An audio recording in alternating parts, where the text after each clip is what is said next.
Magsitayo po ang lahat.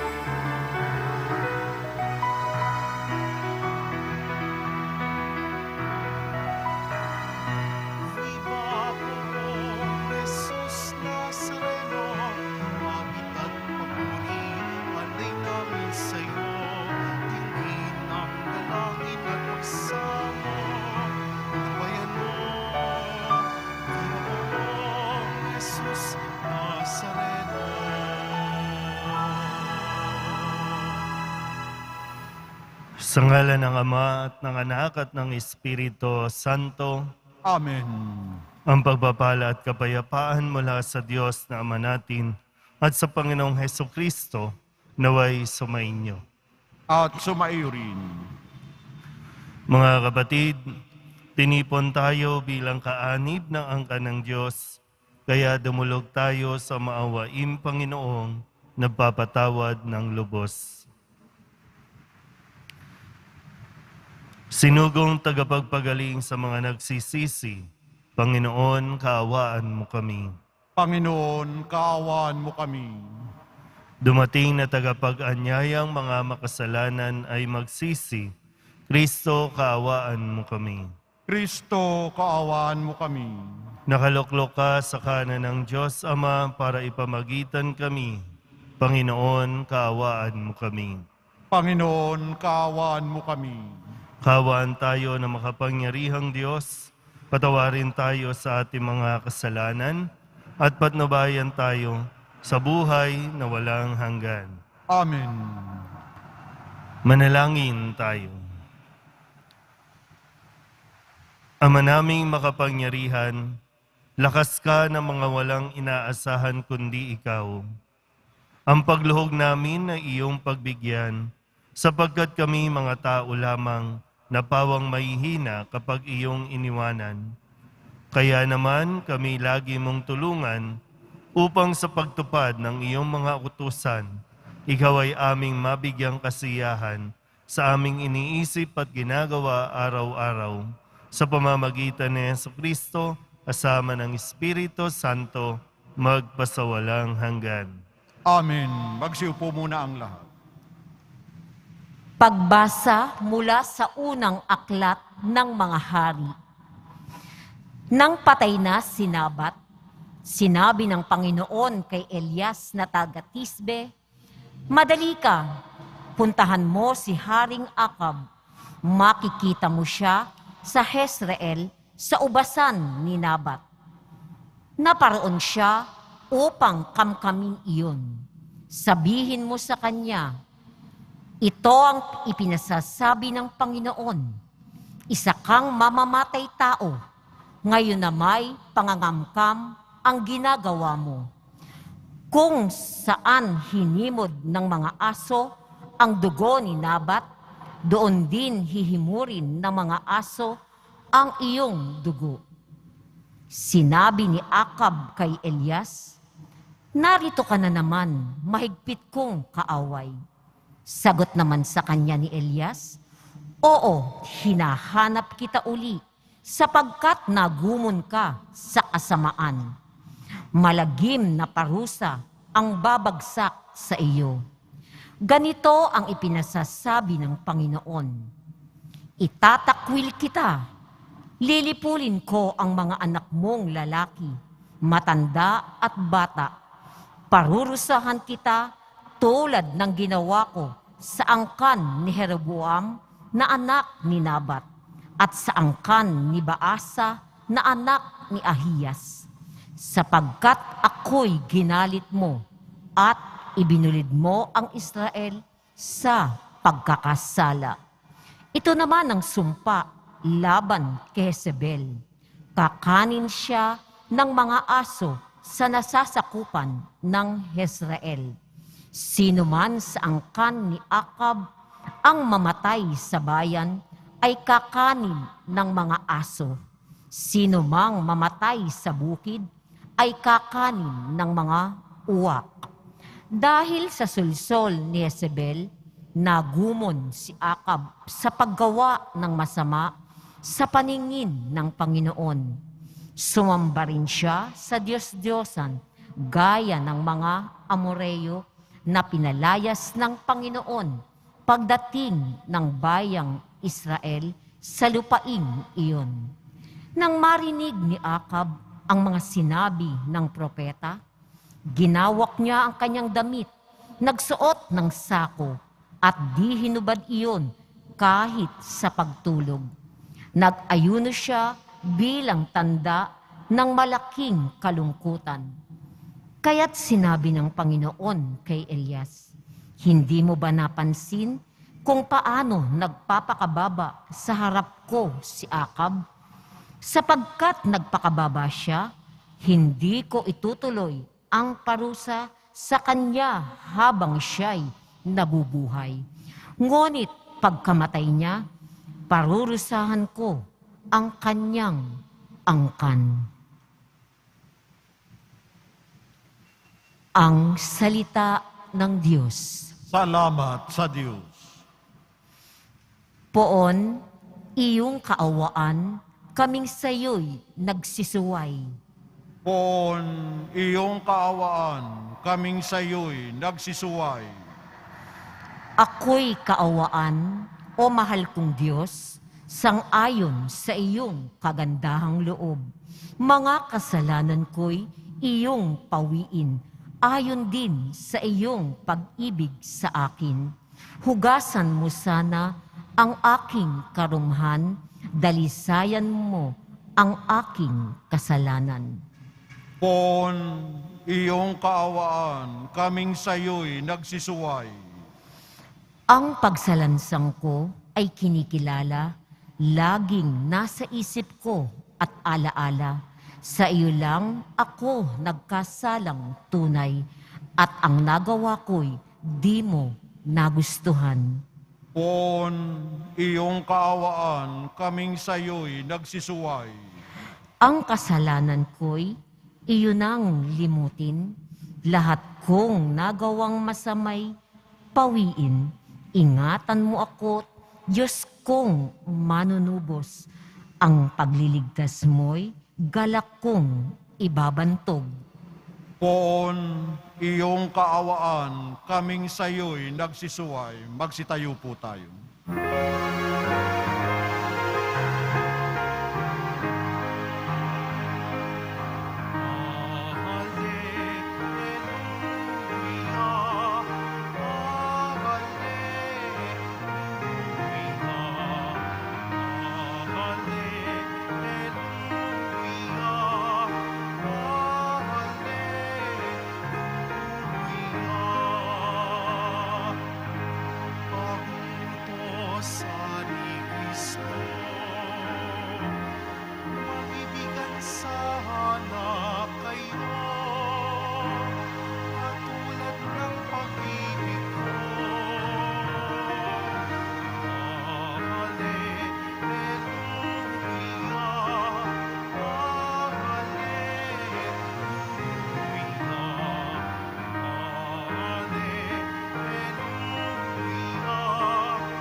Sumainyo ang Panginoon.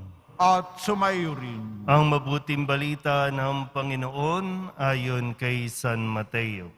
Papuri sa iyo, Panginoon. Noong panahong iyon, sinabi ni Jesus sa kanyang mga alagad, narinig na ninyong sinabi, ibigin mo ang iyong kaibigan at kapuotan mo ang iyong kaaway. Ngunit ito naman ang sabi ko, ibigin ninyo ang inyong mga kaaway at idalangin ninyo ang mga umuusig sa inyo, upang kayo'y maging tunay na anak ng inyong amang nasa langit. Sapagkat pinasisikat niya ang araw sa masasama at sa mabubuti, at pinapapatak niya ang ulan sa mga banal at sa mga makasalanan. Kung ang mga umiibig sa inyo ang siya lamang ninyong iibigin, ano pang gantimpala ang inyong hihintayin? Hindi ba't ginagawa rin ito ng mga publikano? At kung ang binabati lamang ninyo'y ang inyong mga kapatid, ano ang nagawa ninyong higit kaysa iba? Ginagawa rin iyon ng mga hintil. Kaya dapat kayong maging ganap gaya ng inyong amang nasa langit. Ang mabuting balita ng Panginoon. Pinupuri ka namin, Panginoong Heso Kristo. Magsiupo po ang lahat. Isang magandang araw po sa inyong lahat. Ito po ang para sa akin, isa sa pinakamabigat na ipinapagawa ng Poong Jesus Nazareno bilang alagad, bilang pari, bilang deboto ng Nazareno. Ito yung utos niya na kadalasan ay hindi natin pinakikinggan. Hindi ko alam kung gaano kalinaw ang pagkakabigkas ko o sadyang nagbibingi-bingihan tayo pagdating sa bagay na ito. Sino ba sa atin ang walang kaaway? Sino ba sa atin ang hindi nakaranas awayin? Lalo pa ngayon, no? Ang dami-daming magkakaaway. Madali lang makipag-away. Madali rin tayong mag-react. Gamit ang social media, parang wala nang katapusan ng awayan. Hindi matapos-tapos. Kasi kapag may nang away, hindi mapigilan ang sarili, hindi makapagtimpi, kasi kung may mang-away, kahit sa salita lang, sasagot at sasagot tayo agad. Kasi nga, para sa atin, ay hindi pwedeng api-apihin tayo. Hindi pwede yan. Kailangan patunayan natin na hindi tayo basta-basta pwedeng ganyanin. Okay lang sana kung hindi tayo nagsisimba. Parang pwede pang ma-justify. Hindi kasi nila alam yung utos ni Jesus. Pero nakakalungkot, mismong taong simbahan, palasimba, ang mahilig makipag-away, ang hindi makapagtimpi na hindi sumagot. Malinaw naman ang sabi ni Kristo, ngayon, sinasabi ko sa inyo, kung ano ang dapat gawin. Ibigin ang kaaway. Ibigin ang kaaway. Ipagdasal ang mga umuusig. Pag sinabing umuusig, mga nagpapahirap. Nagpapahirap ng kalooban, nagpapahirap ng buhay mo. Pero ang tanong nga, nagawa ba natin kahit minsan yung ipagdasal ang kaaway natin o ang umaaway sa iyo? Ano yung, pwedeng, okay, pinagdadasal. Ano yung pinagdadasal? Sana mawala na siya sa mundong ito. Yun ba? Ganun ba yung gustong sabihin ni Jesus? Ipagdasal mo na lang. Kukunin din ni Lord yan. Sabi kasi, no, para maging ganap tayong katulad, no, maging ganap na tunay na anak ng Diyos, maging ganap na Kristiyano, ito yun. Para maging ganap. Unless hindi natin concern talaga yun. Dahil marami sa atin, ang concern dito, humingi lang ng pera. Humingi lang ng kung ano-ano. Yun lang eh. Kaya walang katapusan. Alam niyo kung makikipag-away tayo na makikipag-away, isipin mo yung magiging consequences niyan. Kasi ang pakikipag-away po, no? Kumbaga, marami tayong nagagawang kasalanan. Pag nakikipag-away tayo, umaabot sa punto na sinisiraan na natin ang tao. Maraming pangit na nangyayari kapag ang isang tao namumuhay sa galit. At hindi lang tayo ang apektado. Marami ang nadadamay, mga inosente ang nadadamay. Kung maraming nakikisawsaw na hindi naman, na wala naman dapat doon, pero mas maraming inosente ang nadadamay. At tinan niyo po yung kwento sa unang pagbasa dahil sa ginawa ni Haring Akab kay Nabat. Para makuha yung lupa ni Nabat na ipapatay si Nabat ni Haring Akab at ni Jezebel. At ito yung parusa ng Diyos.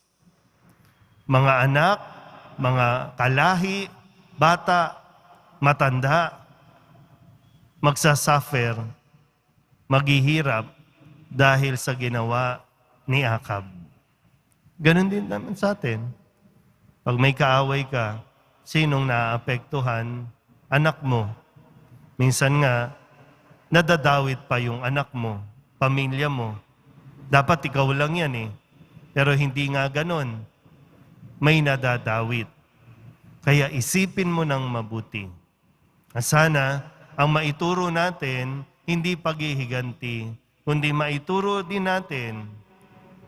Ito yung isang bagay na hingin natin sa Diyos. Mahirap eh. Mahirap ibigin yung kaaway. Mahirap ipanalangin yung kaaway na mapabuti siya. Mahirap po. At hindi natin ito magagawa ng tayo lang. Kailangan natin ng tulong ng Diyos. Tanging yung lakas na magmumula sa Diyos ang magbibigay sa atin ng kakayahan, grasya, para magawa natin ito. Pero kung dededmahin mo lang, naku, Father, bahala ka dyan, Father. Wala akong pakialam dyan sa mga umaaway sa akin. Yun ay kung, sabi ko nga, kung seryoso tayo, maging Katoliko, seryoso tayong maging deboto, seryoso tayong maging anak ng Diyos, ito ang pagsumikapan natin na magawa. At least, may pagdasal man lang natin na maging mabuti, tumino, maging tama ang pag-iisip ng mga taong umaaway, umuusig sa atin. Amen. Tumayo po tayo. Lumapit tayo sa Ama upang tulungan tayong makasunod sa halimbawa ni Jesus na nag-uutos sa atin na ibigin natin ang ating mga kaaway. Ang ating pong itutugon, Ama, tipunin mo kami sa iyong pag-ibig. Ama, tipunin mo kami sa iyong pag-ibig. Ang mga pinuno ng simbahan, naway, magbigay saksi sa pamamaraan ng habag, pag-ibig at pagpapatawad upang masalamin sa kanila ng sanlibutan ang kabanalan ng Diyos. Manalangin tayo. Ama, tipunin mo kami sa iyong pag-ibig. Ang mga namimighati at nasusuklam sa kanilang kapwa, naway mapagtanto na maghihiwalay sa kanila sa Diyos ang pagbibigay daan sa hinanakit at galit. Manalangin tayo. Ama, tipunin mo kami sa iyong pag-ibig. Ang mga pamilyang nagkahiwa-hiwalay at sinira ng hindi pagbibigay halaga sa bawat isa, naway muli nilang matagpuan ang dating alab ng pagsasama at pagkakasundo. Manalangin tayo. Ama, tipunin mo kami sa iyong pag-ibig. Ang mga may sakit, naway makamit ang kapayapaan ng kaisipan at kalooban na nagmumula sa kanilang pagkakaunawa at pagtanggap sa kahalagahan ng kanilang pakikihati sa pagdurusa ni Kristo. Manalangin tayo. Ama, tipunin mo kami sa iyong pag-ibig. Ang mga pumanaw, naway makihati sa kapayapaan at kaligtasan ng paghahari ng Diyos. Manalangin tayo. Ama, tipunin mo kami sa iyong pag-ibig. Idulog din natin sa Panginoon ang ating mga personal na kahilingan at mga panalangin para sa ating mga pamilya. Ganon din ang lahat ng mga misang pasasalamat, espesyal na intensyon at mga kaluluwa na inihiling na ipagdasal sa misang ito.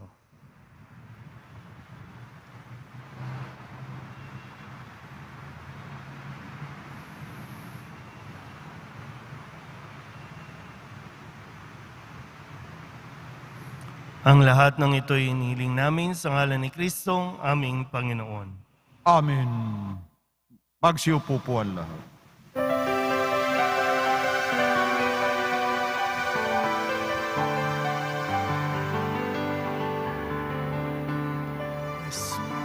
Jesus Nazareno, anak patinamay, sa tanan ay nagbibigay buhay, biyayang kaloob ay aming inaalay, aming iling pagpapalat, buhay na dalisay.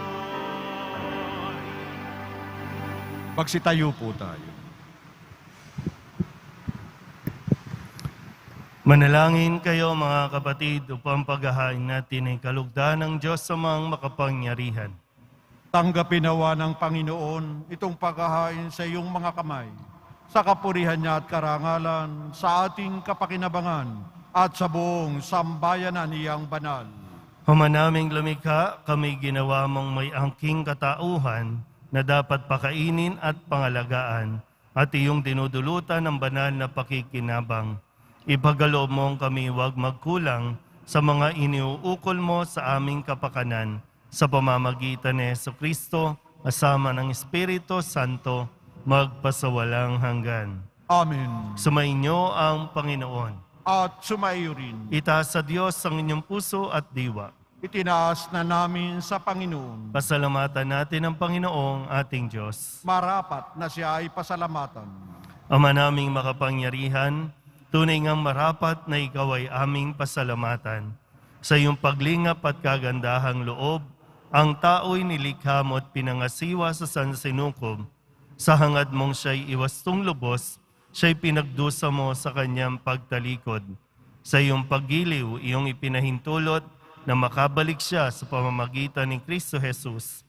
Kaya kaysa ng mga anghel na nagsisiawit ng papuri sa iyo, nang walang humpay sa kalangitan, kami nagbubunyi sa iyong kadakilaan. Santo, Santo, Santo, Panginoong Diyos ng mga hukbo, napupuno ang langit at lupa ng kadakilaan mo. O sana sa kaitaasan. Pinagpalang na paririto sa ngalan ng Panginoon. O sana sa kaitaasan. Magsiluhod po ang lahat. Ama naming banal, ikaw ang bukal ng tanang kabanalan. Kaya't sa pamamagitan ng iyong Espiritu, gawin mong banal ang kaloob na ito upang para sa amin maging katawan at dugo ng aming Panginoong Hesukristo. Bago niya pinagtis ang kusang loob na maging handog, inawakan niya ang tinapay, pinasalamatan kaniya, pinaghati-hati niya iyon, iniabot sa kanyang mga alagad at sinabi, "Tanggapin ninyong lahat ito at kanin, ito ang aking katawan na ihahandog para sa inyo."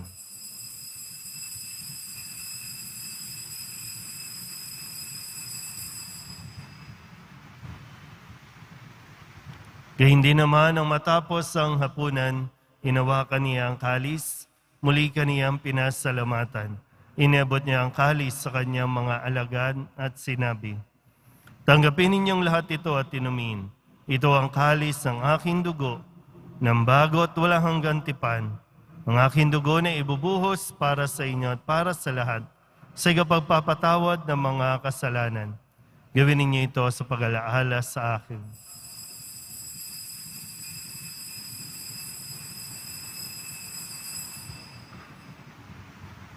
Pagsitayo po ang lahat.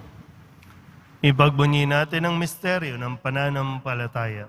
Si Kristo'y namatay, si Kristo'y nabuhay, si Kristo'y babalik sa wakas ng panahon. Ama, ginagawa namin ngayon ang pag-alaala sa pagkamatay at muling pagkabuhay ng iyong anak, kaya tiniaalay namin sa iyo ang tinapay na nagbibigay buhay at ang kalis na nagkakaloob ng kaligtasan. Kami napapasalamat dahil kami iyong minarapat na tumayo sa harap mo para maglingkod sa iyo. Isinasamo namin kami magsasalo-salo sa katawan at dugo ni Kristo ay mabuklod sa pagkakaisa sa pamamagitan ng Espiritu Santo. Ama, lingapin mo ang iyong simbahang laganap sa buong daigdig. Puspusin mo kami sa pag-ibig kaysa ni Francisco na aming Papa at ni Jose na aming Obispo at ng Tanang Kaparian.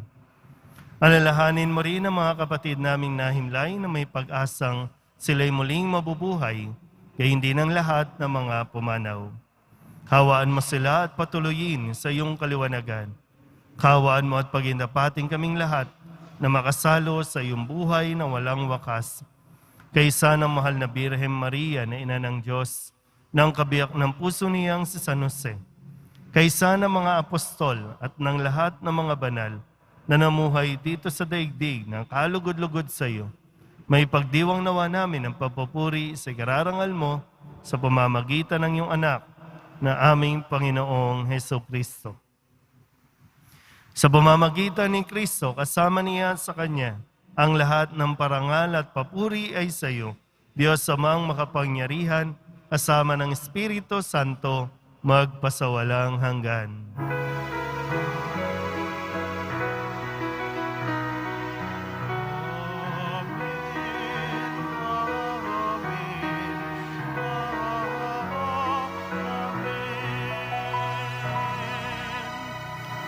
Buong kababaang loob tayong tumawag sa ating Panginoon ng Ama namin.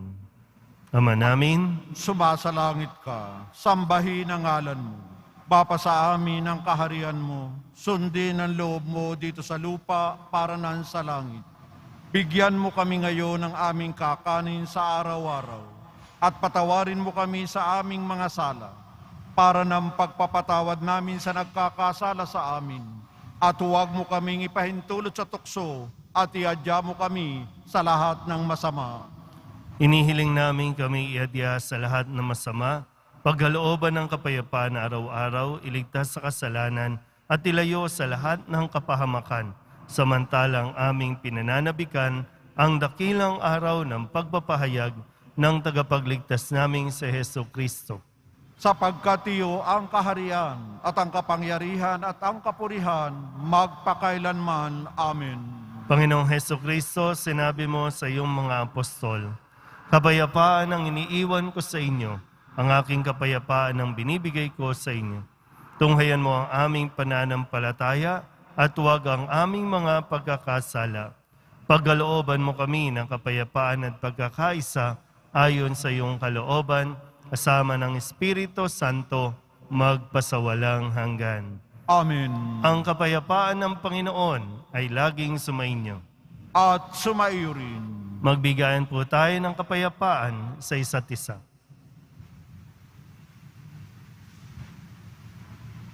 Kordero ng Diyos na nag-aalis ng mga kasalanan ng sanlibutan, maawa ka sa amin. Kordero ng Diyos na nag-aalis ng mga kasalanan ng sanlibutan, maawa ka sa amin. Kordero ng Diyos na nag-aalis ng mga kasalanan ng sanlibutan, ipagkaloob mo sa amin ang kapayapaan. Magsiluhod po ang lahat.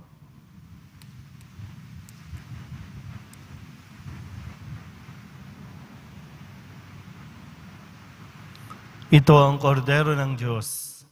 Ito ang nag-aalis ng kasalanan ng sanlibutan. Mapalad ang mga inaanyayahan sa kanyang piging. Panginoon, hindi ako karapat-dapat na magpatuloy sa iyo, ngunit sa isang salita mo lamang ay gagaling na ako. Katawan ni Kristo, Amen.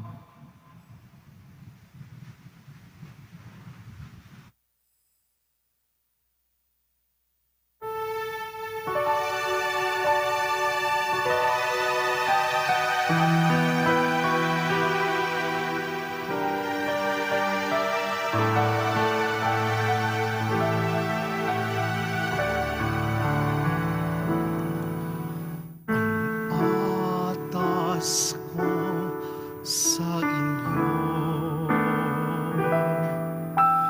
mga kaibigan ko, ay magmahalan kayo tulad ng pagmamahal ko sa inyo. May higit pa kayang dakila sa pag-ibig na laang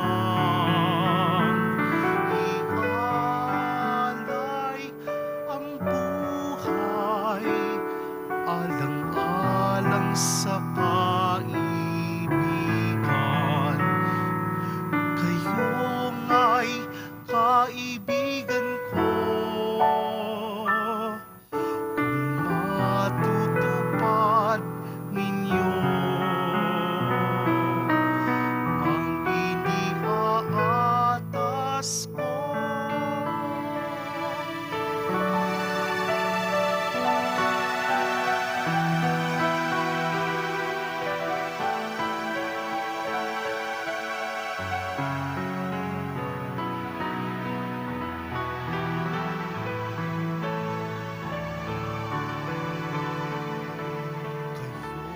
di na di kaibigan ko,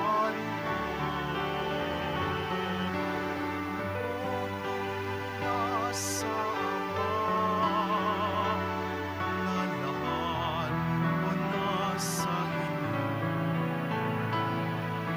Kayo'y hinirang ko, di ako ang hinirang mo. Kung umayo kayo at mamunga ng himayo, ito na ang siyang utos ko. Gawin ko sa inyo, magmahalan kayo.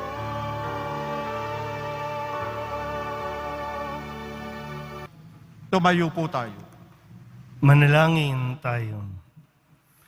Ama naming mapagmahal, ang pinagsaluhan naming banal na pakikinabang na nagpahiwatig ng iyong pakikiisa sa tanang naritong nakikipagdiwang ay magdulot nawa ng pagkakaisa sa iyong sambayanan sa pamamagitan ni Jesucristo, kasama ng Espiritu Santo, magpasawalang hanggan. Amen.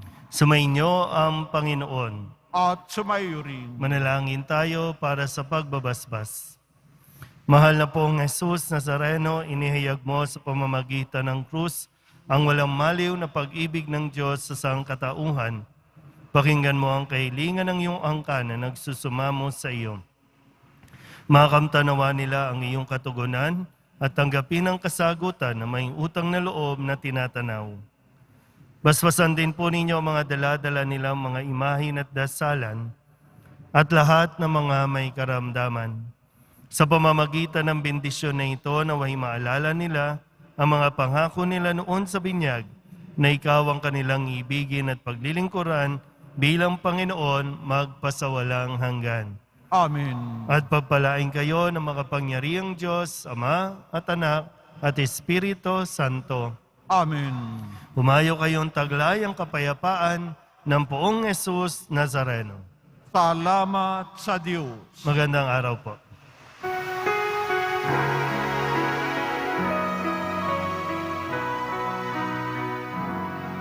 Nuestro Padre Jesús Nazareno, sinasamba ka namin.